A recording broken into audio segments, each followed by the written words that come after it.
আমার আপনার নবী মুহাম্মদুর রাসূলুল্লাহ সাল্লাল্লাহু আলাইহি ওয়াসাল্লাম যখন তায়েফের ময়দানে যখন পৌঁছাইলেন আর বললেন, ইয়া আইয়ুহান নাস কুলু লা ইলাহা ইল্লাল্লাহ তুফলিহুন। নবী আরবি আলাইহিস সালাম তায়েফবাসীদের কাছে যে বলতেছেন, ইয়া আইয়ুহান নাস, হে দুনিয়াবাসী, হে তায়েফবাসীগণ, তোমরা সকলে পড়ে নাও, কুলু লা ইলাহা ইল্লাল্লাহ তুফলিহুন, তোমরা আল্লাহকে মেনে নাও, লা ইলাহা ইল্লাল্লাহ তুফলিহুন, তোমরা সফলকাম হয়ে যাবা। এই কথা বলার সাথে সাথেই যুবক, কিশোর এবং বৃদ্ধ,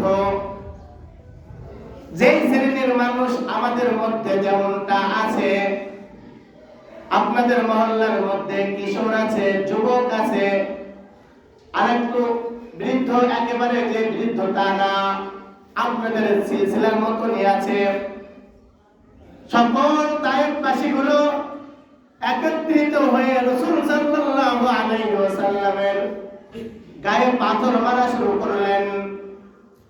হাত দিয়ে পাথর মারে না, রাসূলের গায়ে পাথর মারে, পাখি শিকার করে যে গুলটি বলা হয়, এক এক জায়গার এক একটা ভাষা, পাখি শিকার করে রাবার দিয়ে যেটাতে মারে, নবী আরবি আলাইহিস সালামের গায়ে সকলে পাথর মারা শুরু করলো। চুপটা চুপটা পাথরগুলো এত জোরে মারতো, রাসূলের জামা ভেদ করে, রাসূলের জামা ছিঁড়ে রাসূলের গায়ের মধ্যে পয়সা যেত।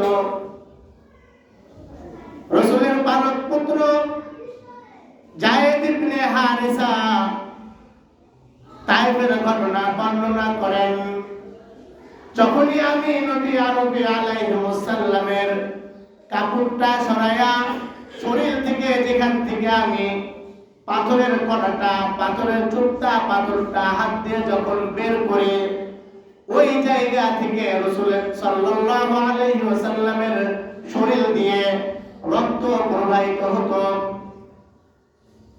এত পরিমাণ শরীর থেকে রক্ত ঝরেছে, একবার নয়, দুইবার নয়, তিনবার রাসূল বেহুশ হয়েছেন। বেহুশ পয়গম্বরকে দাঁড় করায়, বেহুশ পয়গম্বরকে দাঁড় করাইয়া সামনে পিছন থেকে আবার পাথর মারে। প্রথমবার বেহুশ হয়ে গিয়েছেন, তুলে আবার পাথর মেরেছেন। দ্বিতীয়বার বেহুশ হয়েছেন, আবার তুলে পাথর মেরেছেন। তৃতীয়বার বেহুশ হয়ে পড়ে গিয়েছেন, আবার তুলে পাথর মেরেছেন। এমন সময় এক কাফের থেকে বলতেছেন, এই গোলাম, আমার গোলাম মুহাম্মদ যেন মরে না যায়, মুহাম্মদকে একটু তুমি পানি, ঠান্ডা পানি পান করাও।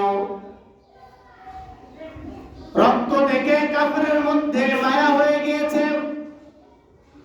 কাফেরের গোলাম ঠান্ডা পানি নিয়ে আসছেন, রাসূল সাল্লাল্লাহু আলাইহি ওয়াসাল্লামের সামনে। নবী আরবি আলাইহিস সালাম ওই গোলামের প্রতি তার মহব্বত পয়দা হয়ে গিয়েছে। গোলামকে জিজ্ঞাসা করে, এই তোমার নাম কি, তোমার বাড়ি কোথায়, তোমার ঘর কোথায়? গোলাম বলে, আমার বাড়ি নেনুয়া। নেনুয়া শব্দ বলার সাথে সাথে বলতেছেন, মুহাম্মদুর রাসূলুল্লাহ সাল্লাল্লাহু আলাইহি ওয়াসাল্লাম বলেন, নেনুয়া তো আমার ভাইয়ের দেশ। ওই জায়গায় আমার ভাই ওখানে আছে, আমার ভাই ইউনুস, ওখানে তো আমার ভাই বসবাস করে। গোলাম বলে, কোথায়? মক্কা, তায়েফ আর কোথায় নেনুয়া? ওই জায়গার খবর কেমনে আপনি পান? গোলামকে আল্লাহর রাসূল বলেন,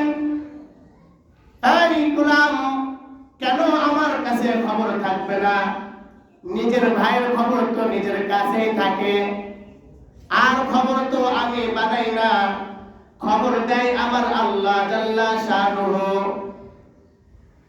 এই কথা বলার সাথে সাথে ওই কাফেরের যে গোলামটা আল্লাহ রাসূল সাল্লাল্লাহু আলাইহি ওয়াসাল্লামকে বলতেছেন যে এখান থেকে নেনুয়ার খবর পাই যে মালিক, আসমান থেকে নেনুয়ার খবর যে মানুষের কাছে দেয়, সেই মানুষটা কখনো মিথ্যাবাদী হতে পারে না, সেই মানুষটা কখনো অসত্য খারাপ মানুষ হতে পারে না।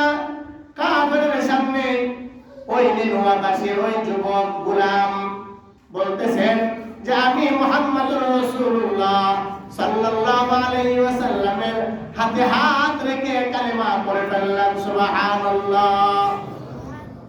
একদিকে রাসূলের রক্ত ঝরে, একদিকে রাসূলের শরীর দিয়ে রক্ত ঝরে, আর একদিকে মুসলমান হয়ে যায়। দোস্ত, একটু চিন্তা করা দরকার, কেমন মানুষ ছিলেন, কি কাজ ছিলেন। আমার আপনার একটাই কাজ, ইয়া আইয়ুহান নাস, হে কলোনিবাসী, বলো কুলু লা ইলাহা ইল্লাল্লাহ, তোমরা আল্লাহকে মেনে নাও। এই কথাটা আপনাদেরকে বললাম, আপনারা আবার প্রত্যেকেই বলবেন। যে যেখানে যাবেন, ঢাকা যাবেন, বিদেশে যাবেন, যে কোনো জায়গায় যান না কেন, ওখানে যায় বলতে হবে ইয়া আইয়ুহান নাস কুলু লা ইলাহা ইল্লাল্লাহ, তোমরা সকলে আল্লাহকে মেনে নাও। যদি তোমরা আল্লাহকে মেনে নাও, তোমরা সফল কাম। তোমরা যদি আল্লাহকে মেনে নাও, তাহলে তোমরা সফল কাম হয়ে যাবা। এই কথাটা প্রত্যেকের দায়িত্ব, প্রত্যেকের কাজ। এই কাজ আমাদের করতে হবে, এবং যখনই আমরা আল্লাহ তাআলা শানুকে মেনে নিব, তখন আল্লাহ তাআলার প্রথম হুকুম, আল্লাহ তাআলার প্রথম হুকুম হলো ইন্নাস সালাতা তানহা, নিশ্চয় নামাজ, ওয়া আকিমুস সালাহ, সালাত আদায়, ওয়া আতুজ যাকাত, যাকাত প্রদান। আল্লাহকে মেনে নিয়ে যদি নামাজ না পড়ো কোনো লাভ নাই, আল্লাহকে মেনে নিয়ে যদি সুদ খাও কোনো লাভ নাই, আল্লাহকে মেনে নিয়ে যদি তুমি ঘুষ খাও কোনো লাভ নাই, আল্লাহকে মেনে নিয়ে তুমি যদি যত খারাপই কাজ আছে করো তাহলে কোনো লাভ নাই। তুমি আল্লাহ তাআলার সঙ্গে